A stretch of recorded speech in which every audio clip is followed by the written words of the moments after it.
नमस्कार सविता किचन को आपण मानक स्वागत। चलतु आज बनैबा एग चिकेन फ्राइड राइस। भिडियोटी भल लगिले लाइक उठे निश्चय करेंगे। प्रथमे 300 ग्राम चिकेन नेली से स्वाद अनुसार लुण देली 1/4 चामच गोलमरीच गुंड 1 चामच अदा रसुण पेस्ट 1 चामच सोया सॉस 1 चामच लंका गुंड दे भल भाव मिसईदेली। एबे से गोटे अंडार धला अंश और 2 चामच कॉर्नफ्लोर दे मैरिनेट करनेली। वर्तमान गैस रे गोटे फ्राई पैन बसईदेली से 2 चामच तेल देली। तेल गरम होगा पर एहीपरी गोटे गोटे चिकेन पैन रे देदेली। 2 मिनिट पर चिकेन गुड़ी को उलटई नेली। पुणी 2 मिनिट कवर करी चिकेन को भल भाव भाजी नेली। एबे गोटे पैन रे 2 कप पानी गरम करी अल्प लुण देली। गोटे चामच तेल देली। पानी फुटिला पर चाउल धोई देदेली। अन्य गोटे पैन रे गोटे कप चाउमिन को बॉयल करी नेली।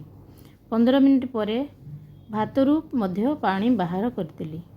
वर्तमान चिकेन गुड़ी को छोट छोट करदेली। एबे गैस रे फ्राई पैन बसईदेली से 1 चामच तेल देई गोटे चामच अदा रसुण कटा देदेली। अदा रसुण को प्रथमे 2 मिनिट भाजी नेली। एबे से गोटे पियाज को छोट छोट काटी देली। से एबे काटी रखिथिबा परिबा गुडी को देदेली। परिबा गुडी को 2 मिनिट भाजीबा परे साइड करनेली। मझिरे 1 चामच तेल देली एवं गोटे अंडारे स्वाद अनुसार लुण देई अंडाटी को छोट छोट खंड करी फ्राई करनेली।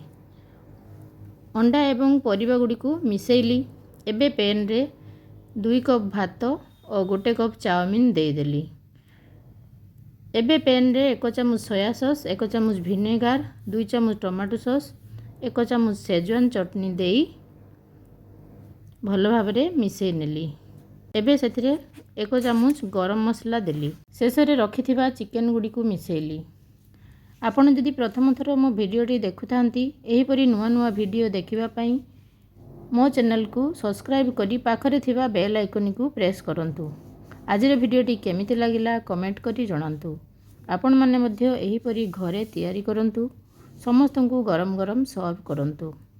आज पई रहिली पुणी आसीबी आ गोटे नुआ रेसिपी नहीं। रहुछि। जय जगन्नाथ। Thanks for watching.